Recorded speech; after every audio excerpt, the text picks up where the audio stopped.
Ah bon, avec la gueule qu'il a, il doit plus trop prononcer correctement, je le vois mal entamer une carrière dans la chanson. Quoique. Pas assez.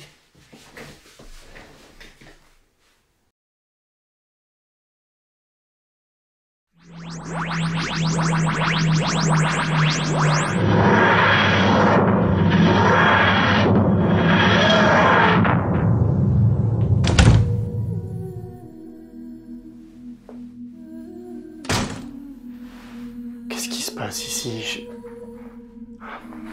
l'impression d'être au bon endroit, mais...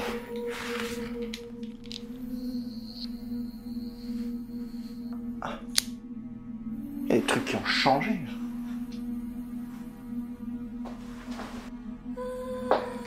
C'était pas là, ça, avant.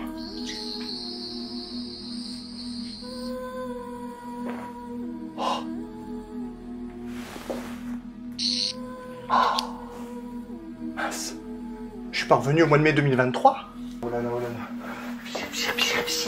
Oh, non, non, non, non. Je suis pas dans le bon espace-temps, je suis pas dans le bon espace-temps. Quoi? Quoi? Quoi?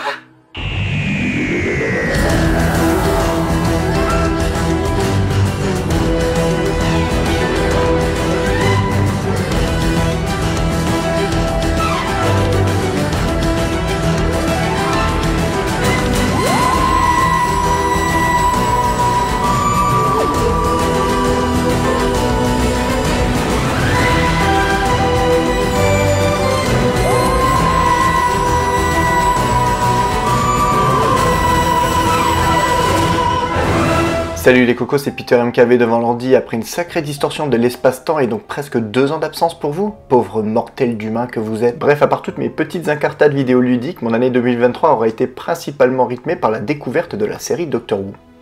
Et pour tout vous dire, 2024 aura été rythmé par mon second visionnage intégral de la série Doctor Who. Docteur qui? On va y venir. Doctor Who est une série britannique diffusée pour la première fois le 23 novembre 1963 sur BBC One, et qui narre les aventures du Docteur, un extraterrestre d'apparence humaine se définissant lui-même comme un voyageur qui se balade dans l'espace et le temps à bord de son vaisseau le TARDIS, qui prend l'apparence d'une cabine téléphonique bleue, objet courant à l'époque dans les rues anglaises. Série avant-gardiste à plusieurs égards, elle arrive 3 ans avant Star Trek, 14 ans avant Star Wars et trouve l'astuce ultime. Au bout de 3 ans, son interprète original William Hartnell, voyant sa santé décliner, se voit contraint de quitter la série. Plutôt que de tout arrêter, les scénaristes inventent la régénération. Lorsque le Docteur est mortellement blessé, toutes les cellules de son corps se régénèrent. Bien que restant fondamentalement la même personne et conservant ses souvenirs, cet événement amène ainsi un changement d'apparence, voire de personnalité, et donc explique dans le lore même de la série que le personnage principal pourrait dorénavant changer d'interprète sans avoir à recourir à un reboot complet. Après donc toute une période appelée classique qui s'étend de 1963 à 1989, la série a connu un temps d'arrêt, avec ensuite un téléfilm en coproduction américaine en 1996 qui n'eut pas le succès escompté. Le projet de relance est donc remisé au placard et il faudra attendre le début des années 2000 pour que la BBC récupère les droits et confie une suite, relaunch, de la série au producteur scénariste Russell T Davies, qui va s'atteler à moderniser la série tout en réintroduisant les concepts de base intrinsèquement liés au personnage et à la mythologie. Et voilà pour l'historique rapide. Et c'est donc par cette porte d'entrée démarrée en 2005 que je me suis décidé à rattraper le temps perdu en cette fin d'année 2022. Il faut bien le reconnaître, j'étais attiré par cette série, reconnue par les geeks du monde entier. Star Trek à ses Trekkies, Doctor Who à ses Whovians. Je savais déjà qu'il fallait s'attendre à un univers un peu campy, borderline, fauché sur les bords que ne pouvait renier mon jeune moi amateur du cinéma de Sam Raimi. Ma deuxième raison de me lancer à corps perdu dans cette aventure, oui parce qu'il ne faut pas oublier qu'au moment de me lancer dans la série Nouvelle Génération, elle comptait déjà 13 saisons, était en simultané la présence de David Tennant dans la série de base,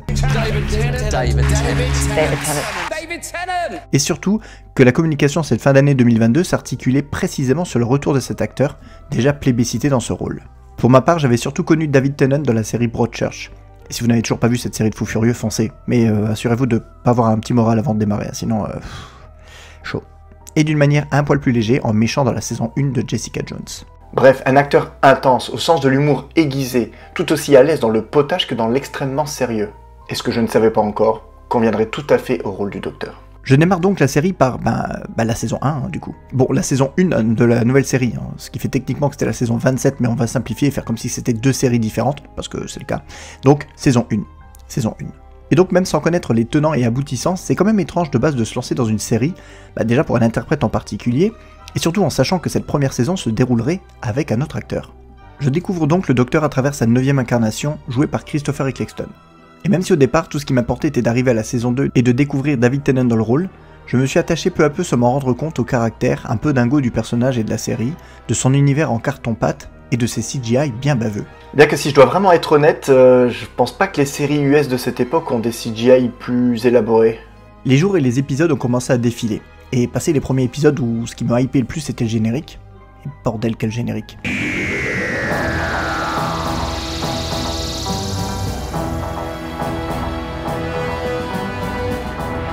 Je me suis retrouvé embarqué et investi dans l'histoire et les personnages, allant jusqu'à regretter le 9ème Docteur lors de son départ. Ouais, en finalité, il m'a fallu 2 ou 3 épisodes pour faire le deuil d'Eccleston et m'habituer à ce que le Docteur soit David Tennant, alors que j'avais littéralement démarré la série pour lui.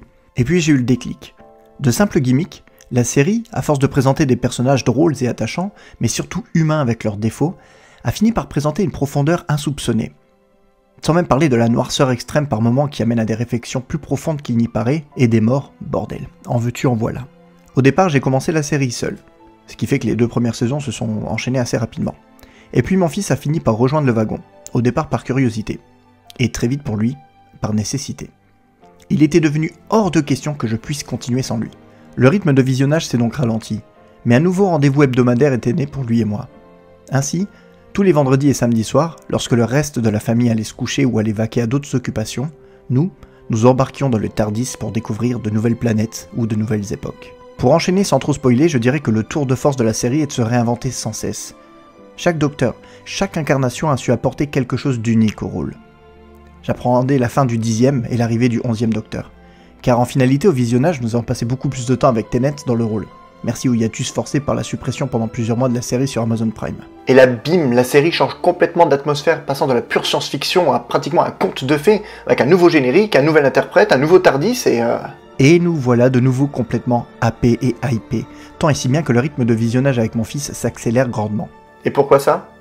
Plus le temps avançait, moins on pouvait s'empêcher de se goinfrer d'épisodes et on était trop pressés de voir ce qui allait se passer ensuite. Car oui, en déroulant les épisodes et le temps passé à visionner chaque saison, je peux vous dire que j'ai vécu 8 jours avec le 9e Docteur, 279 jours avec le 10e, 92 avec le 11e Docteur, 64 jours avec le 12e, et seulement 35 jours pour finir les 3 saisons avec le 13e Docteur. Oui, ça, et le 13e Docteur a une 3e saison vachement écourtée, merci le Covid. Et on a réussi l'exploit de rattraper notre retard sur la diffusion en temps réel à peine une semaine après le début de la dernière saison diffusée, à raison d'un épisode par semaine sur Disney+. Et justement, pendant ce visionnage en direct sur Disney+, il s'est encore produit un événement comme seule cette série s'est occasionnée. Alors qu'elle y avait été complètement hermétique jusque-là, voilà que ma fille tombe sur 1 ou 2 épisodes de ce nouveau Docteur, et se met à trouver cette série intrigante. Ni une ni deux, je lui présente en parallèle un épisode de l'ère Tennant, qui a le double avantage de ne pas faire appel au lore de la série, et donc peut se suivre sans mal sans connaître le personnage, et aussi de présenter des créatures prouvant parfaitement toute l'inventivité de cette série. Les anges pleureurs. Ces statues qui sont immobiles, mais uniquement lorsqu'on les regarde. Le piège s'était refermé sur elles. J'ai enchaîné ensuite sur la fin de l'ère du 10e Docteur et le début de l'ère Matt Smith, et sans même m'y attendre, on se retrouvait à nouveau à refaire le cheminement de la série sur les 10 dernières années, avant de rattraper de nouveau la diffusion pour le spécial Noël 2024, le premier épisode que j'ai pu découvrir en même temps avec mes 2 enfants. Au fil de notre avancée dans l'histoire, les tournevis soniques ont commencé à se multiplier dans la maison, ainsi que les dessins sur leurs murs, à mesure que ce personnage fantastique et fantasque nourrissait notre imagination, ainsi que nos références communes.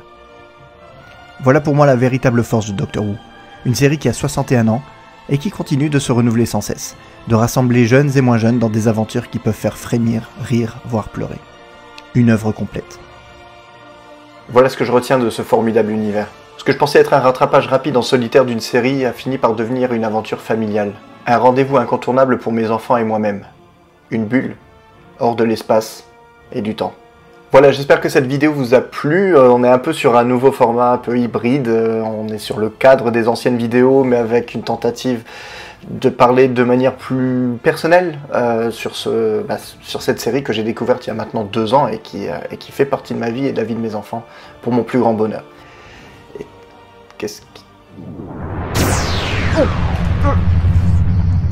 Ah! Le filtre de perception vient de sauter. Faut vite que je me sauve.